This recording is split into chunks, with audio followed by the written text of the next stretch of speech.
Welcome, everyone. I am Glenda Dawson, and this is LD, and we are live on Glenda's Dragon's Den on the Conscious Awakening Network, which is on Roku TV, Apple TV, Amazon Fire TV, and other streaming platforms like Spotify, YouTube, and Facebook. Oh, So, I'm on fire. welcome. We just wanted to say quickly thank you for everyone that's been following us and watching us every week. And Except that one guy. He knows who he is. and we try to bring great guests like tonight's guest, phenomenal. I'm not going to say much about him. Let him tell you all about him. Hi, Matt. Welcome. How are you today? No pressure. Yeah, no pressure, no pressure. Hi, how are you? Thank you so much for having me on. Happy spring equinox. Yes, happy to have you. Happy full moon. happy Happy had. everything. Happy new astrological year. It's like everything's on fire today. So Yes. not literally, but yeah, really good. But thank you so much for having me on. For your guests, my name is Matt Hillier, also known on social media as the Humble Bear. And my job is to help people and empower people to find happiness, to find joy, to find abundance, to find peace in their own lives through various different modalities. It's really just to bring joy to the world by sharing the tools and techniques and modalities that I've used in my life that have taken me from suicide to bliss most of the time, and actually, happiness and peace. And it's really, for me, is to help people on that journey with their mental health, on that journey with their spirituality, on that journey with every part of their being. Really, I like to tackle all parts of it and not ignore anything, because for me, we are 3-part beings, but it's kind of balancing all of that. And I've been blessed with some skills and some abilities and some experiences that have allowed me to facilitate that for people. Sounds very good.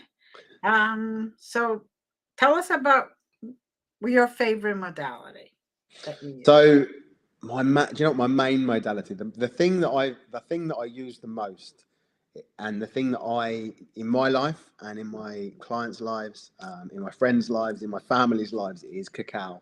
That for me is just an untapped resource for physical, for mental, for spiritual health.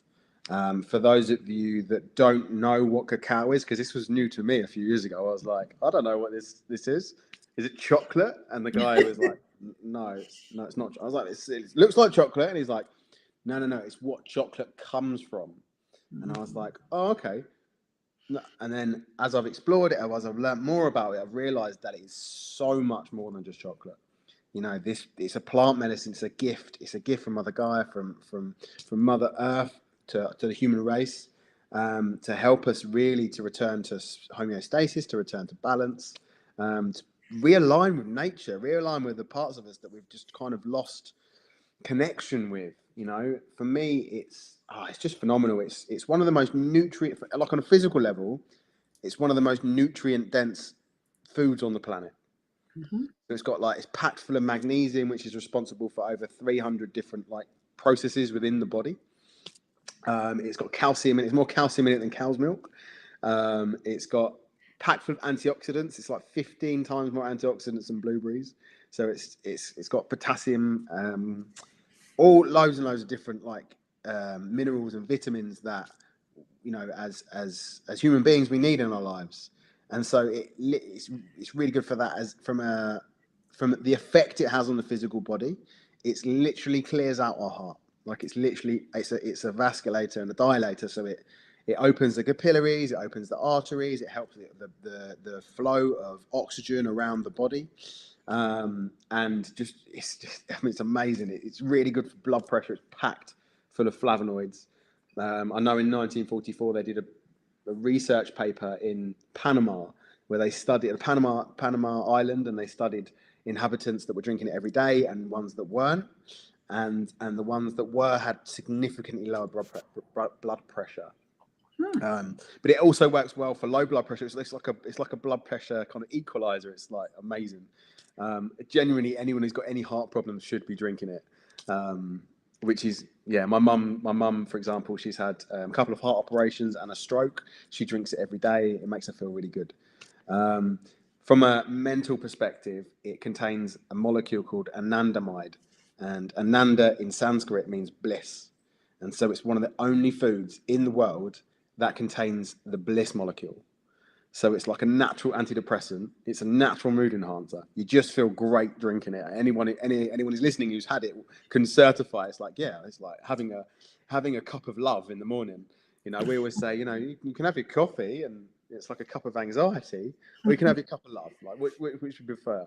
But what I'm most interested in, and what I use it predominantly with my clients and my friends, is because from a spiritual perspective, it's a heart opener. It helps us open the heart chakra, and it helps us to invite in more peace, more love, more forgiveness, more compassion. Like, for example, I've sat in a cacao ceremony and I've forgiven all of the women in my life that have ever hurt me. And I've been crying these cathartic tears, you know, and releasing all of it, and just bringing in that forgiveness. All of those things that we're missing, you know, we've been missing in our lives for so long. It helps us, you know, from the plant medicine perspective, from like the family tree of the plant medicines. If you have one, it's the mother, it's the nurturing mother. So it's like, it really does feel like your mum's giving you a hug whilst you're having a little cry or a little laugh or a little dance or whatever it might be. You know, it's like this great. It's a great facilitator for any kind of spiritual practice. You know, I use it with meditation. I use it with sound healing. I use it with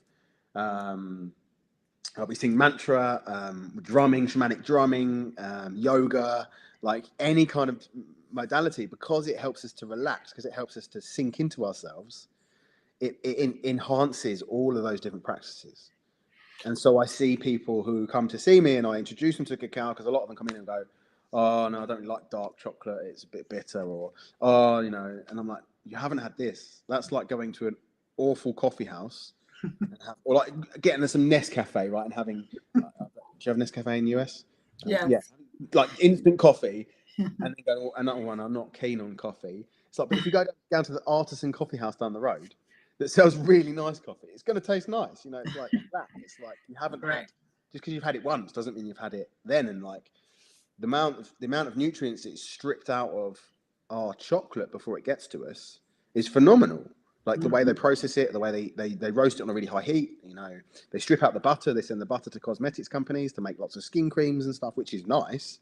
But that nutrients within the cacao is just so beneficial for us. Like, it's a superfood. It's a superfood. It's like amazing.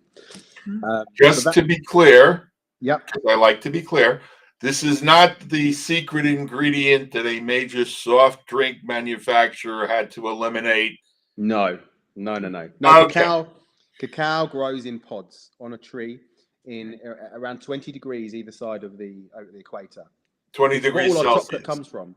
It's what all our chocolate comes from. It comes in beans that Right. look like, they're like cacao beans. They look like coffee beans. They're ground down into a paste, and it looks like a chocolate bar. It looks just like a chocolate bar, and it's very similar to dark chocolate. It's just got all the nutrients still left in it. It's not. But you understand. Just so I want to be clear with know people that are not informed. So I don't want that because that's it. You know, this is different. Not, let's just say it's not cocaine. Right. Thank you. There you go. Cocaine was a big part of my story. Yeah. It was a big part. My addiction was a big part of my story. If you're interested in learning how I came to this, yes, but it's definitely not that. We're interested in learning anything you want to share with us, Matt, because you are our guest for this hour, and we want people to embrace all of you. Yeah. Well, let's start at the very beginning, as they say in The Sound of Music. So my journey, I suppose, my journey started at birth, but my journey, or probably before then, if you believe in past lives, but my journey into this stage of my spiritual evolution started in 2018 when I was, I'd always been scared. You know what? I'd always been fearful as a child. I can remember being like 5 years old, always really scared of what people thought of me, always, you know, trying to be something I wasn't, you know, trying to fit in with a crowd by just being something else, you know, whether that be the music I liked, whether that be the clothes I wore, whether that be the way I spoke, everything. I'd change anything to fit into what I thought people wanted me to be. And it evolved into some quite damaging behaviors, where I ended up being quite addicted to the gym. I ended up using a lot of steroids to try and be something that I wasn't, try and be bigger, to try and be bolder, to try and look all good on the outside so that people didn't know how bad I kind of felt on the inside. It also led me down the path of drinking a lot of alcohol, and I always drank what I now understand to be alcoholically, as in I was either sober or completely like annihilated. There was no in between for me. It was like I just had a switch, like boom, I was drunk, and it also led me into substance addiction as well. And I'm now, you know, now looking back at it, I understand that was my escape. That was my solution that I had at the time. And so in 2018, everything came to a head. I ended up trying to take my own life. It got really, really dark. I was fed up with the damage I was seeing around me that I was causing, or that I perceived I was causing around me. And I didn't know anything about spirituality. I wasn't spiritual. I wouldn't have classed myself as spiritual. I'd have classed myself as an atheist.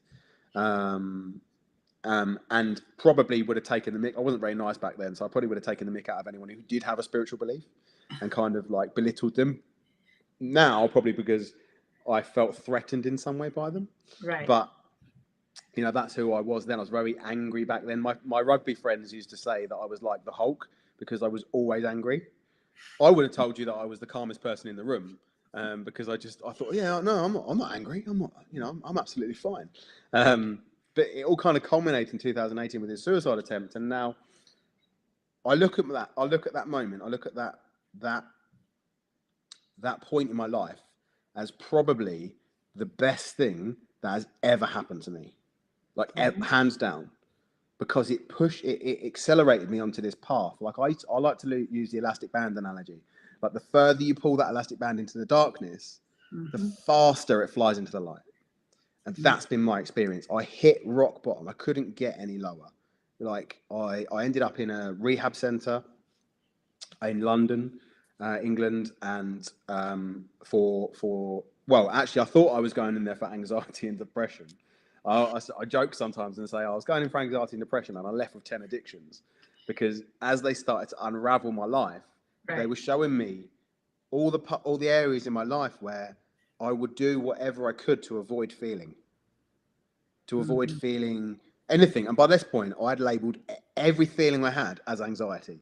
Like I could be happy, I'm anxious. You know, I could be sad, I'm anxious. You know, everything just felt anxious.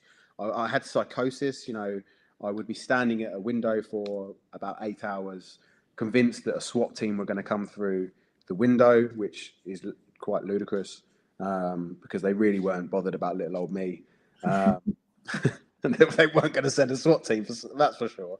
But it culminated in this moment where I had that snap, and you know, they call it like an internal snap, and I ended up in this rehab center. I remember walking in. Actually, that's a lie. I didn't walk in. I remember being dragged in, and I saw the 12. It was a 12-step rehab center, and I saw the 12 steps on the wall, and I got to step 3 where it said the word God, and I said, this isn't the right place for me. In fact, I think I said, I'm on the wrong course. I think I need a different course. And they were like, okay, we'll see if you can they must have heard it so many times. We'll see if we can change you and, you know, move you on to something more appropriate. And it's like, now it's like, I love what the 12 steps did for me. I love that journey that I went on. You know, sitting in that rehab center, completely broken, like a shadow of the man that I am today, quite literally. And a friend of mine in there said to me, why don't you just try praying and meditating? Like, just give it a go. And I said, no, don't do that. I'm a beer drinking, coke sniffing, rugby playing, like, you know, that's who I am. That's what I do. And he said, look, Matt, I'm going to be really honest with you. You haven't stopped crying for a week. You can barely stand up. What have you got to lose? And he said, look, you can even just do it in your room. Just go in your room, 10 minutes. Ask for help. Ask whatever you believe that higher power to be, because I didn't have a belief at that time. You know, even if it's like a dead relative or nature or the universe or just something that isn't you, because you are the one that got you into this space. Your mind, your ego is the one that got you here. Don't be asking that. You know? And so I did. I started, and it really changed. Things started to drop in my life in that environment. You know, I class myself as really lucky to have gone to a facility like that, where I was I enabled me to remove myself from society, to remove myself from responsibility, and to be able to actually go inwards without distracting myself. And did it enable you or did it empower you? Empowered me, yeah. Sorry, Thank you. Empowered me. Yes, yeah, you're right. It empowered me to be able to do that because it's something I couldn't do before. I couldn't sit still. I couldn't, you know. Well, I say I couldn't. It was a challenge for me to sit still. It was a challenge for me to go inside. Mm-hmm. And so, but it'd be things like I'd be sitting in a room with the sealed room with someone, and a feather would somehow float down from the ceiling where there's no feathers at all and land on my leg. And the guy sat next to me is like, I don't understand where that came from. You know, feathers were following me around this place. There was a rose that quite literally blossomed in front of my eyes. Wow. And I was just like, wow, like what I didn't understand what it was. I just knew it wasn't me. Mm-hmm. And I started developing this concept of a higher power, you know, call it God, call it universe, call it whatever you want to call it. You know, it's just a word, but that higher power that I was like, wow, you know what, there's something in this. And so prayer and meditation started to become an integral part of my life. And I went through the 12 steps. I believe that everyone should go through the 12 steps. It probably should be part of the schooling curriculum, to release people's fears and their resentments. You know, I had a lot of resentments. I think over 200. I wanted to get everything out. It's like, I just want it all out, you know? And so I went through this process, coasted for about 18 months in the fellowships. When I say coasted, I was praying and meditating, I was doing service, and I was helping out there, but my spiritual life wasn't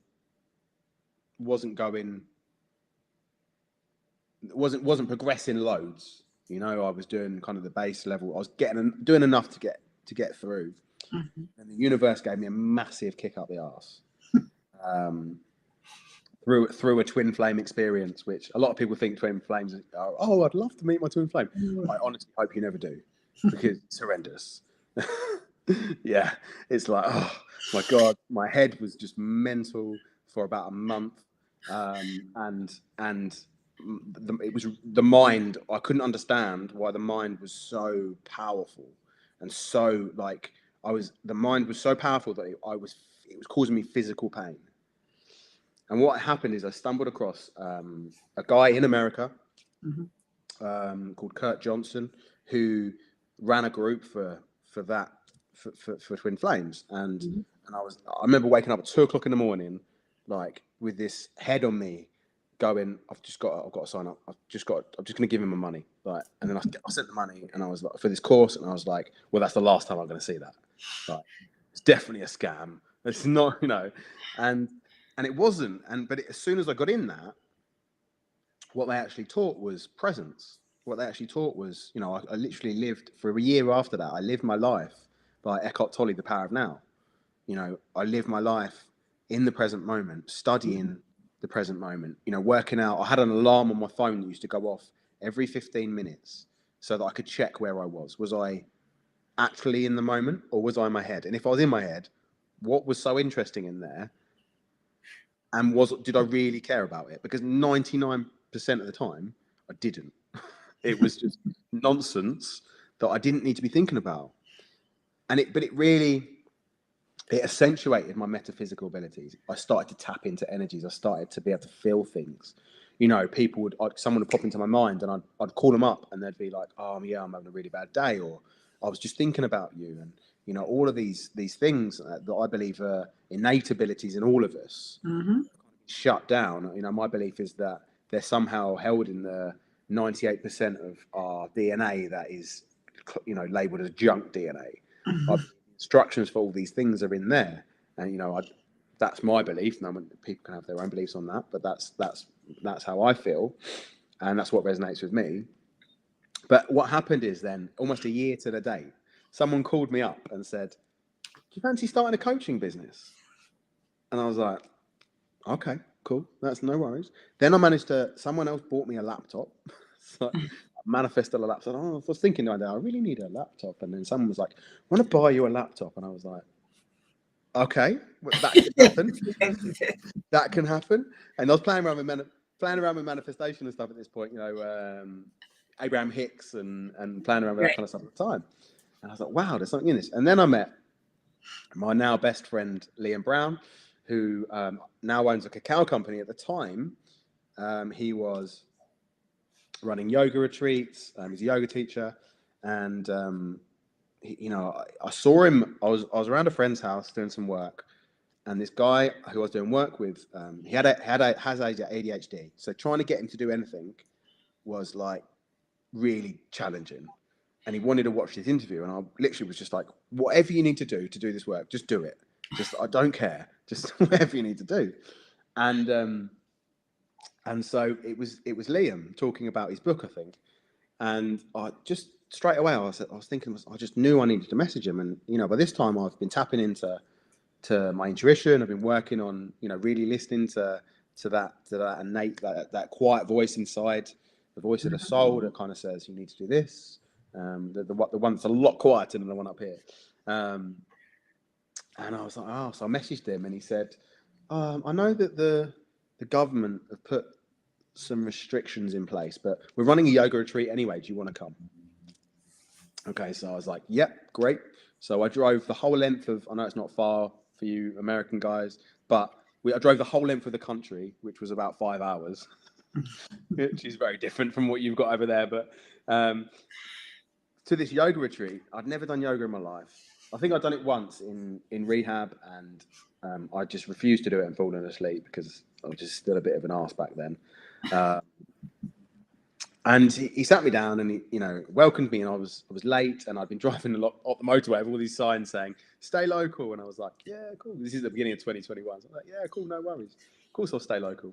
It depends on the classification of local, right? They gave me a massive welcome. I really felt like I was at home. And he said, "Right, now we're going to drink cacao and we're going to meditate for 5 hours." And I was like, "You're crackers. Like, what? That doesn't make sense."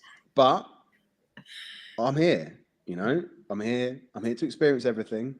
I knew there was other things on the roster like cold water therapy and a lot of yoga, breath work, that kind of stuff. And I thought, you know what? I've not done any of this stuff. I'll just give everything a go. Now, I came down from that cacao ceremony a very different man to who went up. It was in an upstairs room. And I liked that it's not psychedelic for anyone who doesn't know about cacao. It's psychoactive, so it helps us to release those things, but it's not psychedelic anyway. You could have a full cup of cacao and go and drive your car very safely. It can give you, if you're tapped in and you're able to tap into metaphysical elements and have visions and stuff. Yeah, of course it will enhance that, but then you can open your eyes and go about your day. You know, I drink it every day and I function, and it helps me function. Like the way it works by increasing the oxygen flow to your brain, you're actually functioning at a high level. So I got introduced to cacao and cold water therapy, two of the things that I now use like every day in my life. And that really just kick-started my journey. And I was up and down the country after that every other weekend when I didn't have my little girl, sitting with cacao in ceremony and learning about it and helping my, you know, to release the parts of me that I needed to release. And, you know, people have asked me, you know, why do we need all these plant medicines, right? I think someone asked Liam, a religious person, said, "Why do we need these plant medicines?" It's like, because we're not running out of time, but we need to jumpstart this thing. You know, there's the philosophy that in 2032 is the end of the process from what started at the end of the Mayan calendar. We're now halfway through, and You know, 2032 is when we need to be 5D ready. You know, remember when your TV was HD ready? Yeah, 5D ready. Correct. And so it's like that's why they're coming out of the jungles now. They're coming out of the jungles to help us to step up, to release what needs to be released, isn't it? I'm not saying that it's for everyone. You know, everyone's like there's multiple paths up the mountain. That's the beauty of life. Multiple paths to the mountain, whatever resonates with you. But for me, cacao has been phenomenal assistance in that, and enabling me to release the stuff that I never even would have looked at because I was too scared. I didn't feel safe to. And yeah, so that was my journey. And then in the cacao ceremony, I wanted guidance. I was like, I know I'm here to help people. I don't know why. I don't know how. And I really want to find that purpose. And so I sat with my mother cacao, and in my vision that in that ceremony, Mother Cacao came to me and she was like, this is what you're supposed to be doing. This is your purpose. Your purpose is to be serving this as a medicine, you know, and sharing this with the world. And so I was like, oh, and it was like, right after the ceremony, go and speak to Liam. And then I went on some like really nice meditation. She like put me through some really nice galactic kind of, I'm quite galactic when I speak a lot of light language and channel a lot of things like that. And that's been due to cacao as well, but we'll get into that maybe later. And then yeah, so within a month I had my first ceremony booked, and you know, I've assisted Liam setting up this cacao brand. He gets cacao from Venezuela, and it's the most amazing cacao that I've ever used. And that's not because he's my mate. That's genuinely like, we tasted hundreds of cacaos. Some of them tasted like old boots. Some of them were, and this one was particularly nice. The energy was so pure and so heart opening that it was like, this is the one, you know.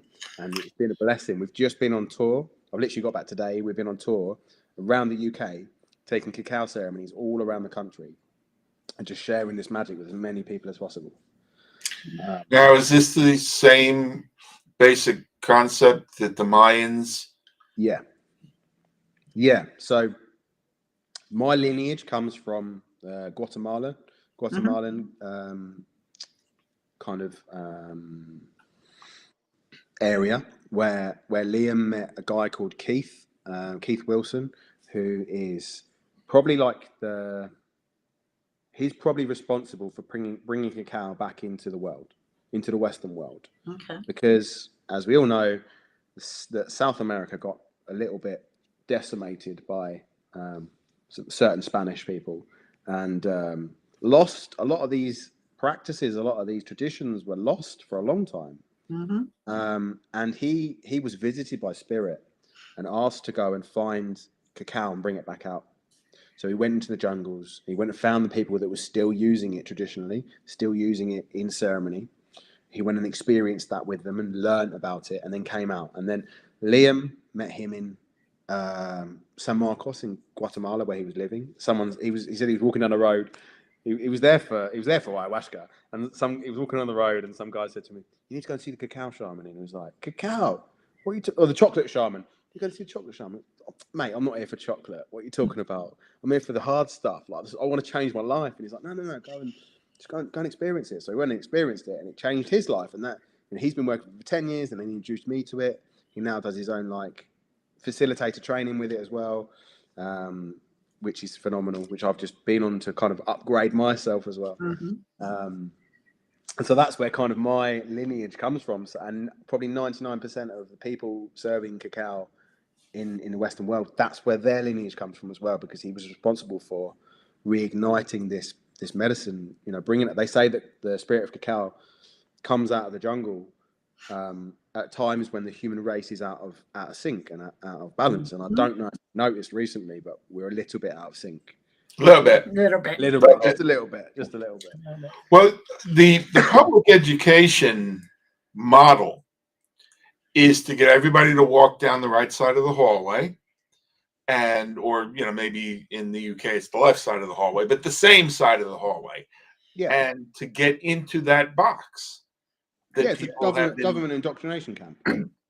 Right. And so maybe that's not the right way to be. You know, maybe we all need to bring the unique part of ourselves. And it sounds like you're engaged in doing that, and that's a wonderful thing. Yeah, and what I understand my responsibility now is to empower the feminine, and I don't just mean the feminine as in women. I mean the feminine in men as well. That divine feminine, to empower that part that's been suppressed for so long. You know, the part that's been, we live in a patriarchal society. We can't deny that. And that's not bad. I'm not saying that's good or bad. It's just how it is. And this is it's actually perfect because it's part of our evolution. You know, I don't look at any of this stuff and look at it as bad. I always look at it as quite exciting and just part of the evolution. Everything's perfect. You know, there's a line in the big book of Alcoholics Anonymous that says either God is everything or God is nothing. You know, so you can't say, well, that bit's divine because I like that, but that bit isn't because that's the bit that triggers me. It's like, no, it's all divine. It's all part of the plan. It's all part of this evolution, this learning. And now it's this, you know, we've moved into the age of Aquarius. It's like we're the age of the feminine, the rise of the feminine, and that's within all of us. That's not just in women, and in that, you know, getting out of that wounded masculine state, out of that fear, out of that control, out of that need to make the outside world how we feel it should be. You know, it's that having power, having power without the need for force, without the need to force it on people, just being powerful in ourselves, in that sovereignty, in that this is who I am, and I'm good with that, and I'm going to share that light with the world. You know, and balance, but also balancing that, because in the spiritual community, like I see a lot of people that almost gone too far into the feminine, and then it's a bit chaotic because, you know, when you look at the philosophies, whichever philosophy you follow, you know, if you look at the Hindu, you've got the Shiva and the Shakti, right? Shakti is the creative energy, the feminine energy, which without the balance of the consciousness, without the balance of the centeredness, is chaotic. And it's like within us all, there's that, you know, and it's really important for me. It's really important to share with people that and enable them to tap into that parts of themselves and work on them parts of themselves. Right. You know, to bring Again, enable them or empower them. Empower them, always empower. Okay. Just Trying to keep it real. Yeah, no, always empower them, because we are truly, you know, divine beings in our own right, and it's a beautiful world to be in at the moment. I know it doesn't always feel that way, but I find it fascinating to watch, you know, how these parts, you know, because I see what's happening with the government, for examples, in the world. And, you know, if you look at I like etymology, I like the history of words, and you look at the word government, it means to control mind. And for me, that's just we're all fractals, and that's just a higher fractal of the state within each of us. You know, it's like, if I can overcome the ego, if I can balance with the ego and not be in an egoic state all the time, then that will impact, you know, it's like, be the change you want to see in the world. You know, if that keeps happening within us, it will happen in the rest of the world. It happens in the outside. It's like, you know, that what's the Chinese philosophy with it? I can't remember the word now, but it's like, as within, so without. That's it. As within, as above, so below. It's like that, you know, and helping people with that, and whether that be through getting them to drink cacao, which is a particularly nice way of doing it, or with energy healing. You know, I'm an energy healer by trade. It sounds like I'm a builder, but you know, I do energy healing, healing people's land, because the land needs lots of healing as well. So many different aspects, whatever resonates with different people. And I love that there's so many different facilitators in this world, and they've all got their own unique, like, resonance and their own unique vibration. And it's like, you know, because I don't want just any clients. I want my soul clients, the clients that resonate most with me. I don't just want, you know, if I don't want to go and pinch someone else's, you know, because that's not in alignment. And it's like, there's so many different modalities, so many different little tweaks that is perfect for the fact that we are all so different. You know, back in the 60s, there was a little rock group that all you need is love. Yeah. And, you know, it's hard to explain how powerful that is in its simplicity. Mm. But in its pure simplicity, that's really, many paths, one truth. Yeah. Yeah. Exactly. And my experience is the more I open my heart, the better the world I am, and the better the world is around me. Mm-hmm. I follow a lot of Michael Singer, and he talks about the heart a lot, and and how a lot of the time when we're triggered, we're trying to stop these energies getting into the heart. Mm-hmm. But actually, all they want to do is flow up and out.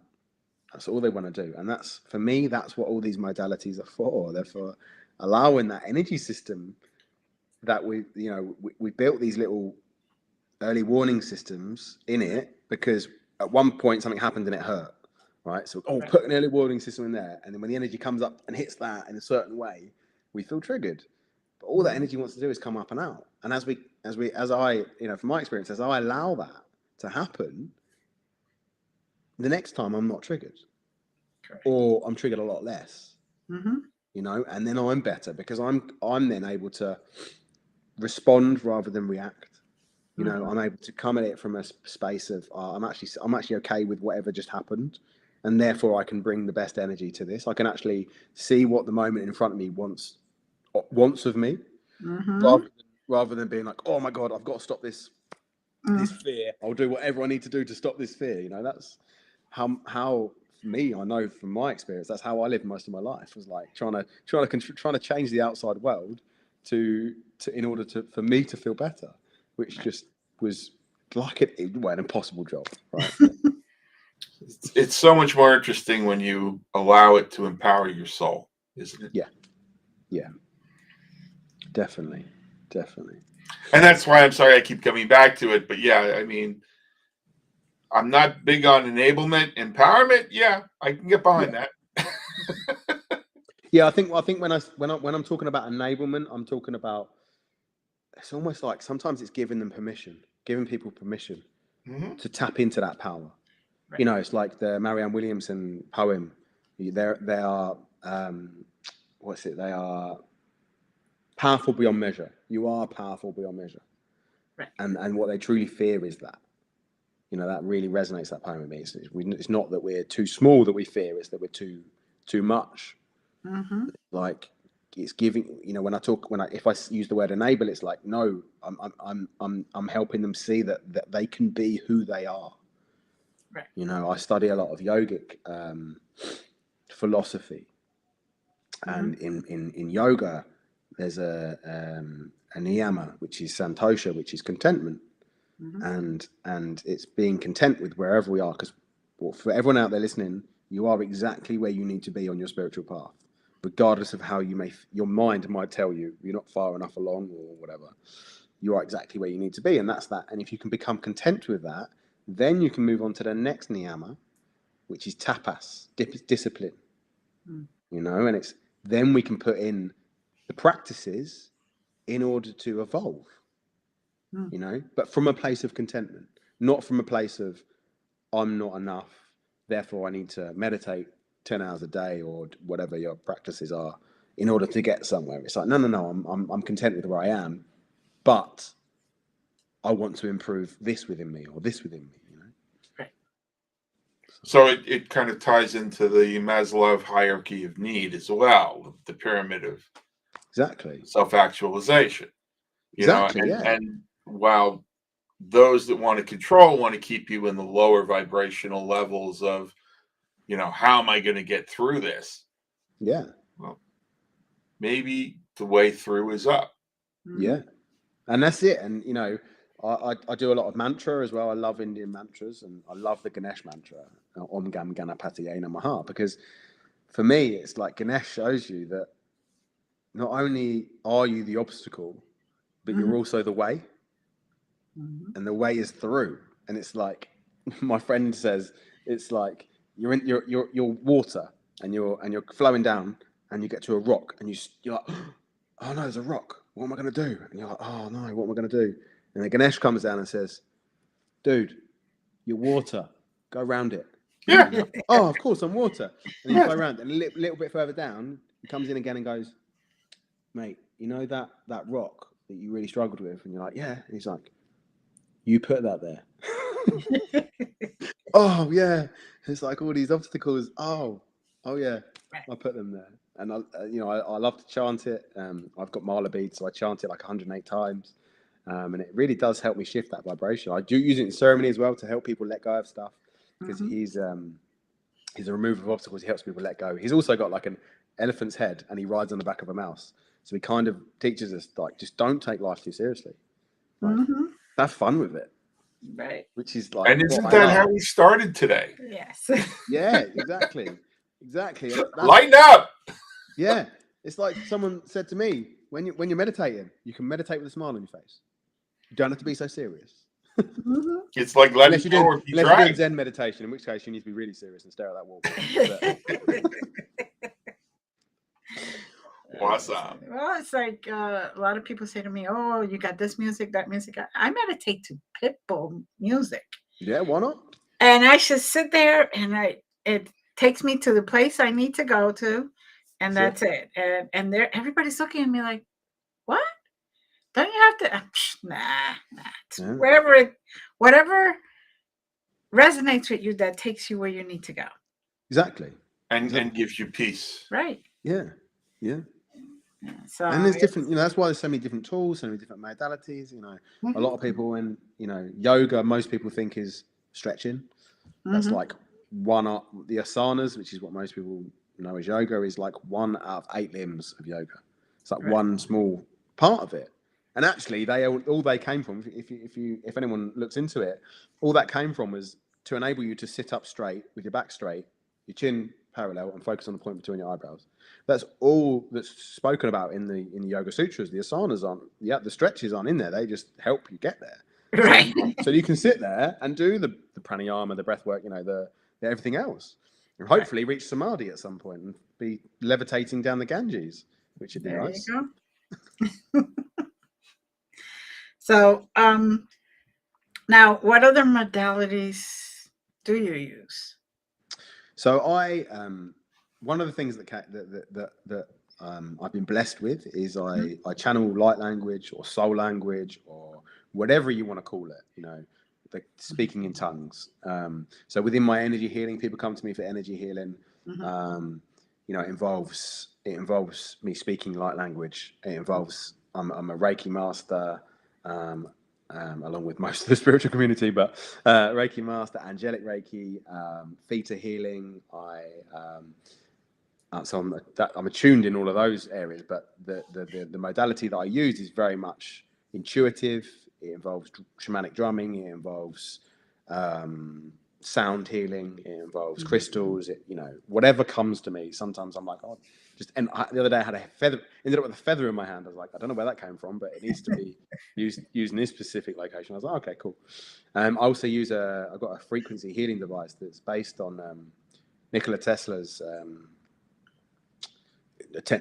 research, and it's got access to like 144,000 different frequencies, and it can play them for different purposes, different programs. So you might have one for the root chakra, or one for the heart chakra, or one for just general health, or there's hundreds of different programs. So I intuitively tap into what that person might need, whether this be remotely, or if they come to me remotely, or if they're in person.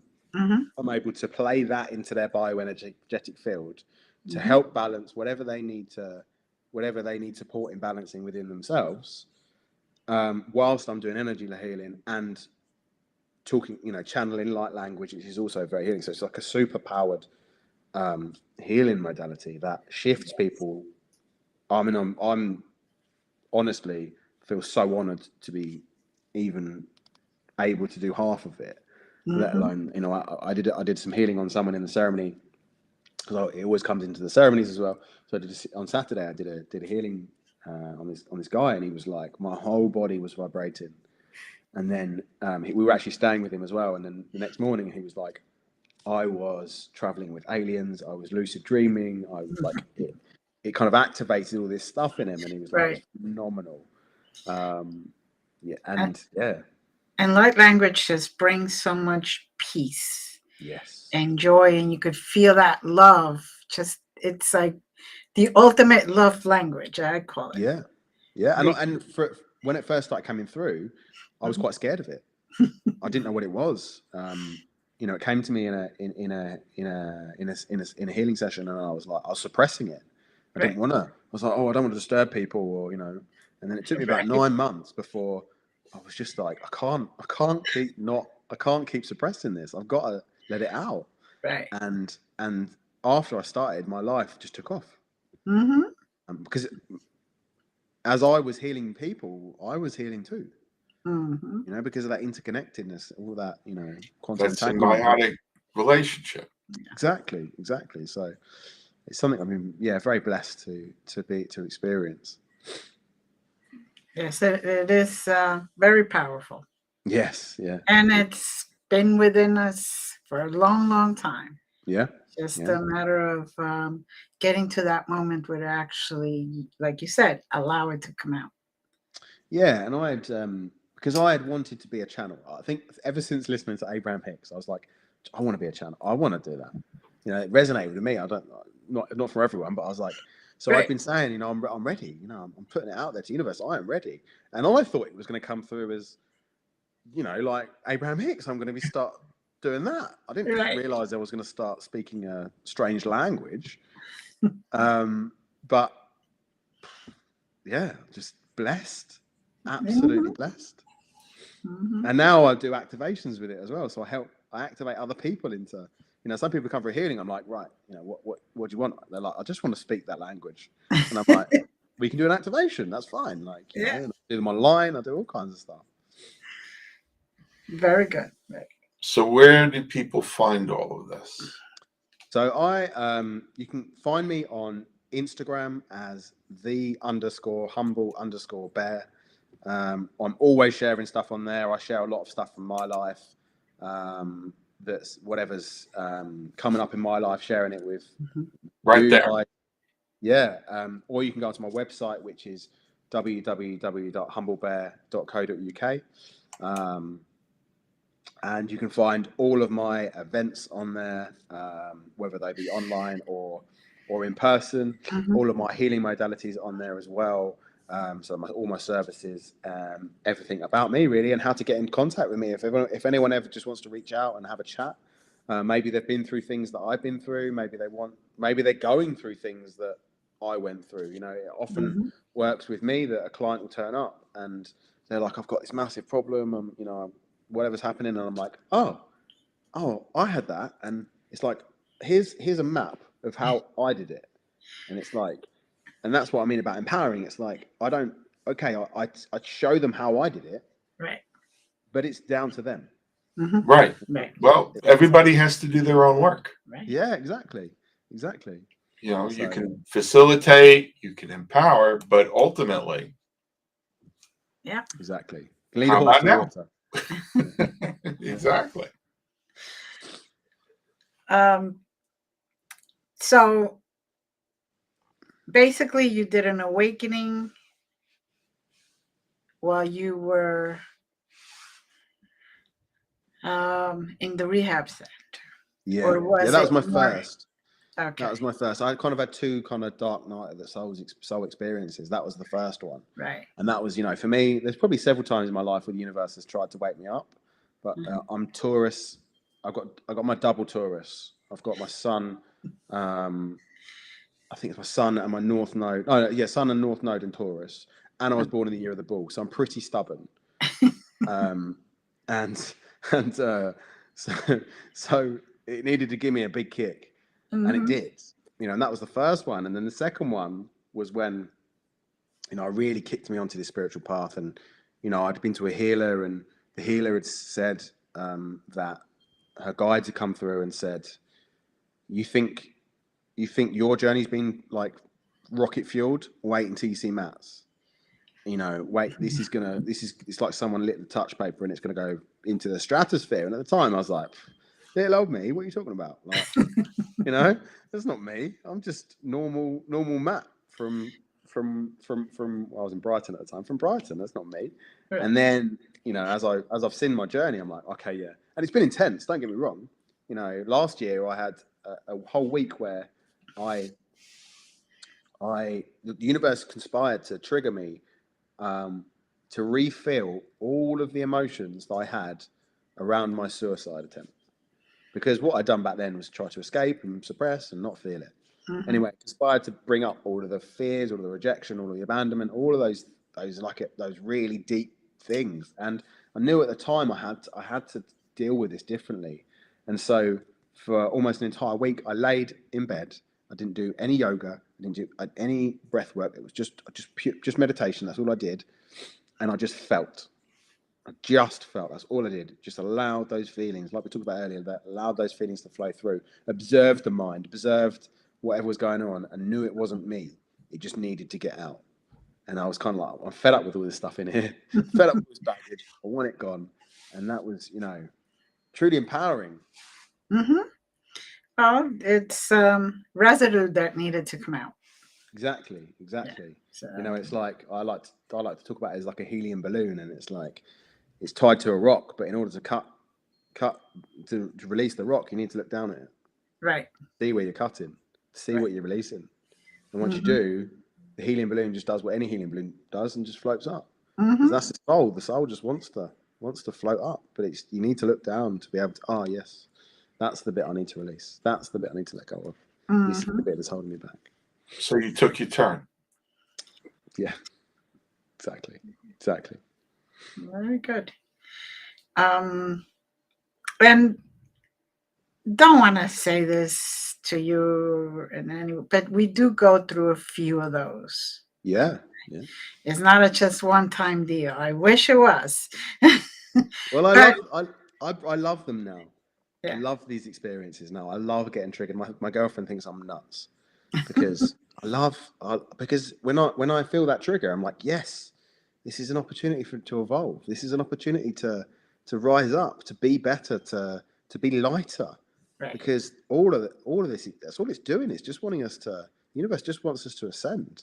Mm-hmm. Like, we can just let go of it. Okay, yeah. In whatever way that resonates with you, it's just like, yes, set yourself free. Exactly. Step by step. Exactly. And soon you'll be where you need to be. And then they'll say, okay, you've been there long enough. Okay, let's start it up again. Yeah. And normally when I'm in a good space, I'm like, come on, give me something. And then it hits me. I'm like, why did I say that? Yes. You know what they say, be careful what you wish for, because you might just get it. Mm-hmm. Yeah. No, sometimes we have to just think of, okay, I need a break. Yeah. Time out for a little bit. Just let me recoup, I don't know. I'm a sucker for punishment. And you know that whether we ask for it or we tell them we need a break, they're going to give us those opportunities whenever they feel that it's the right time. Exactly, yeah. And listen, this we talked a lot about the darkness, but this journey is amazing. It's brought me the love of my life. Yeah. It's brought me, my soulmate, and I'm phenomenally happy. Yeah, don't get me wrong, we trigger each other, but it's such a beautiful relationship where we work together on these things. Mm-hmm. Jay, I wouldn't know about triggering each other.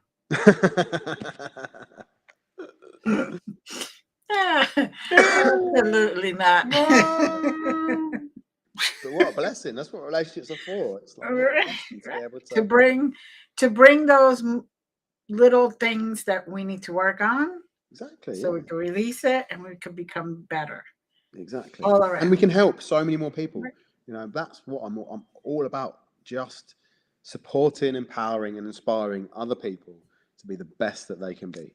And if that means that I have to go through the darkness, I have to go through whatever I need to go through in order to inspire people to do the same, I will do that 10 times over. Mm-hmm. Well, we've got about 5 minutes left. What do you want to do with that 5 minutes? What do you want people to know about you?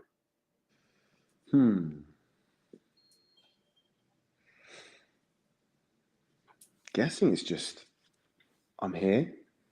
Mm-hmm. I'm here to, like I said, to support, to empower people.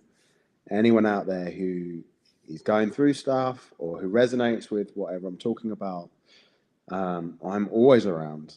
to talk in whatever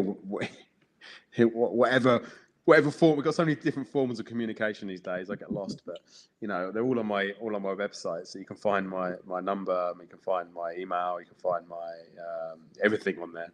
But yeah, just I suppose it's just for people to keep going. Right. Whatever it is, whatever the universe is throwing at you right now, it's never. I promise you, it's never too much, ever too much, and there's always a way out of it. There's always a way through it. There's so much support out there in whether that be going down to your local meditation center or whatever you've got around you, or jumping online. Most energy healers will or coaches will, and the blessing that COVID gave us was that it gave us the ability to reach cross continents. I've healed people in Australia, I've healed people in Trinidad, I've healed people in the US, I've healed all over the place.